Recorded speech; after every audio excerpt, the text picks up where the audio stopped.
Very down to earth. My kind of very humble idea for this afternoon is just to have a little bit of a look at a prerequisite for collective action, institutionalization of personnel management in this case.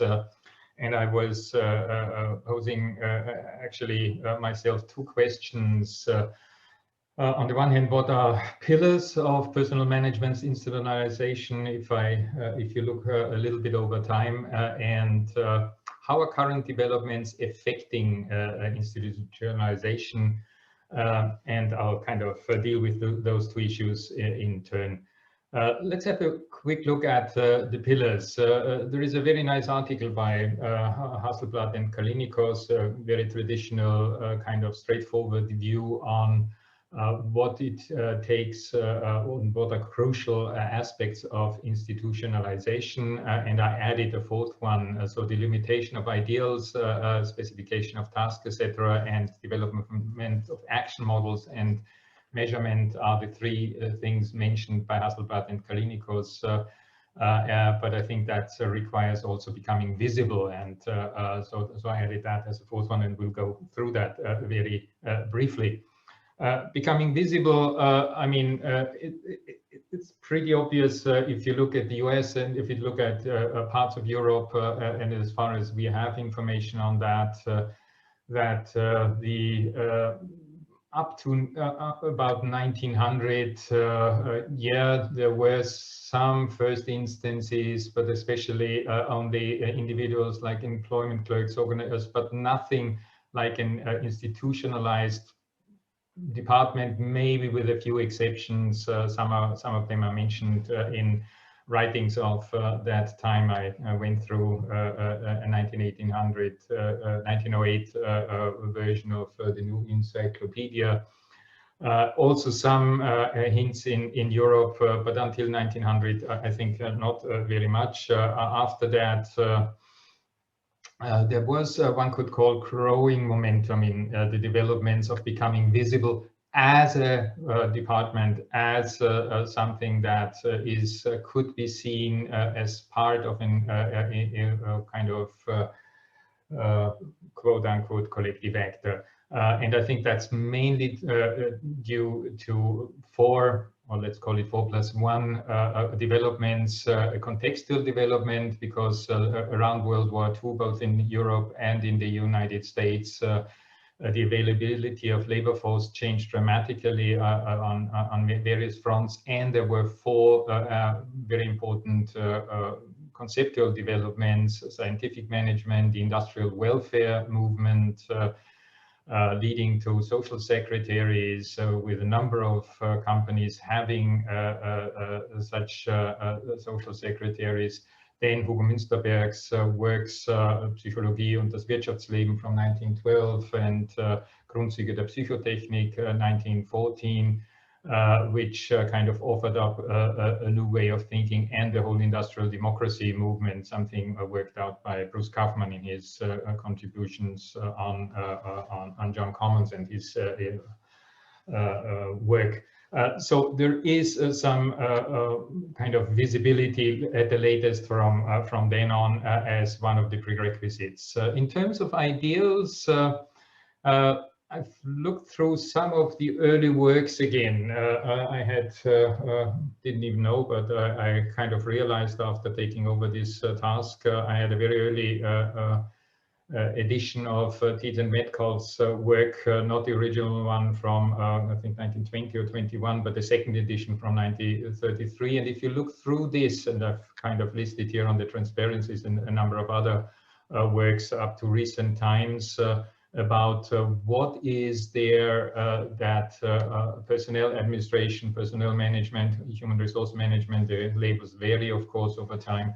What is there to kind of have a look at? I mean, if you, it's nearly the original quote by Tietz and Metcalf, contribute to realize the defined purposes of an organization with minimum of human effort and friction, animating spirit of cooperation, and proper regard for the well-being of all members of the organization. And this kind of reflects in a number of those works that you show here. And I also briefly looked through some of the works from the German language area. Many of you will know most, if not all, the names here. Even Guido Fischer in his early work on Menschenarbeit im Betrieb kind of tries to get some ideas across. I mean, by and large, boiled down, I think contribution to organizational performance is at the center, usually also with a few exceptions prioritized. Well-being or things like around that at different levels of social complexities of secondary importance, if at all. And I think largely overseen most of those ideals and what personnel management is about seems to be leaning towards the universalist camp and not so much to the contextual camp. Universalist camp meaning this applies across various contexts, institutional, cultural contexts, etc., and not so much on the contextual thing.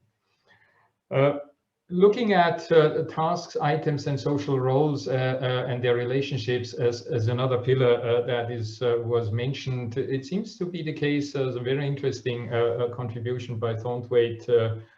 She, in the Journal of Management History, she kind of analyzes Australia's colonial public services in the late 1900s, and there seem to be, and that's her kind of result of her analysis, a number of personnel management techniques already in place. There, a kind of closer look shows following Barron, Dobbins, and Jennings' account in the US, especially during and after the Second World War. There are kind of first efforts of claiming expertise, defining certain tasks and certain roles by personnel management specialists. I think would be worth looking at developments in other countries, for instance, the German language area during the Nazi regime and the establishment of the Führer principle, what that does, something like the Führer principle does to the whole thing, or did to the whole thing. And the second development there in terms of especially social roles, starting to become a profession. In the US, the Society of Personnel Administration was founded in 1937 and very, very strongly grew. There is a very nice account by Elaine Fandel and Chris Brewster from 2005 in the SHRM journal, kind of looking at the establishment of professional associations across the globe, which is a further indication of the whole idea of various roles. Final pillar, development of action models and systems of measurement and evaluation. I think there are already some early indicators of this in a book review of Schwenning. He says about this kind of what is usually regarded as the first HR textbook, Personnel Administration by Thiel and Metcalf. You can read it yourself, you don't need guided reading, but saying, okay, very early field, maybe too early, but systematizing standard practices, principles. So here we see some early indicators of that.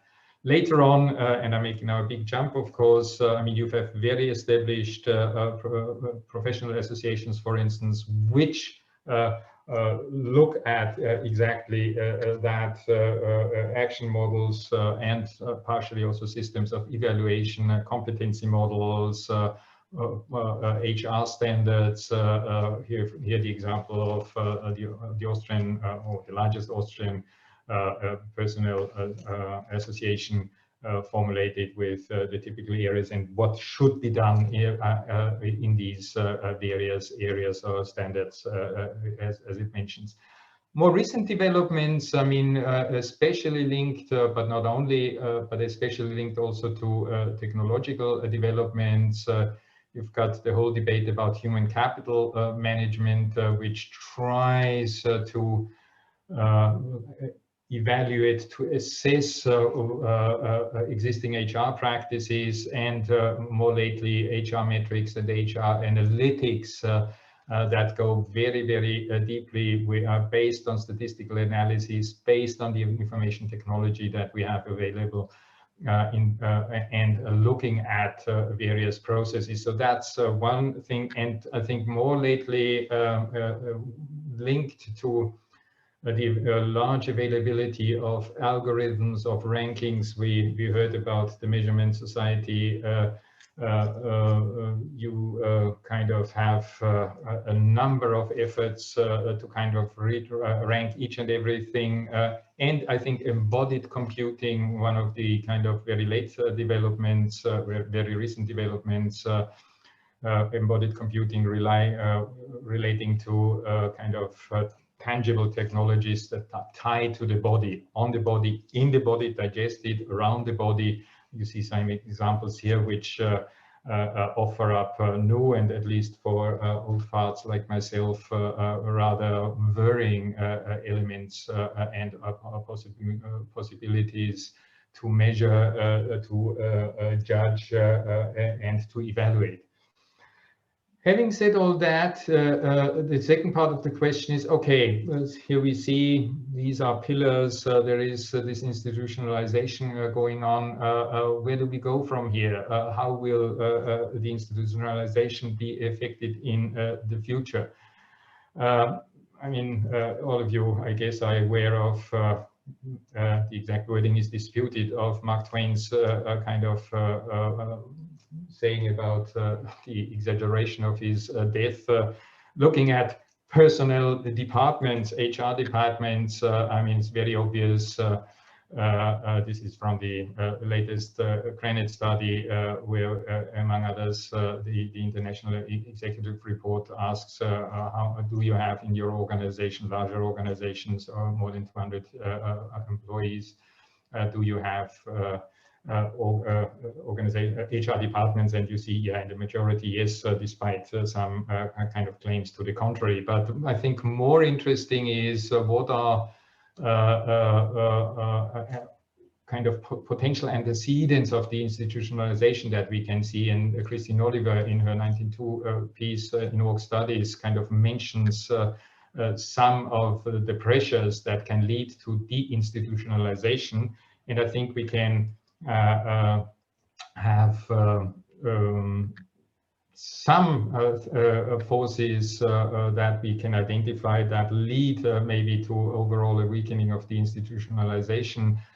The strengthening part, I think institutions, there is a longevity. They have a hard time dying. When they can die, of course, but once they are established, it's a little bit difficult to kind of get rid of them. And the expert society that we live in, I think, supports all this. On the weakening side, I think there are new management concepts and very deliberate question marks on new and concepts, but still, such as agile or design thinking, which clearly try to question a very traditional organizational setup. And at least in the German language area, there's also reduced emphasis on a kind of functional perspective in academic education. BWL, I think, partially kind of gets rid of itself in a way. There is also social fragmentation of the highly diverse groups within society, which claim increasing voice. I think there is an overestimation,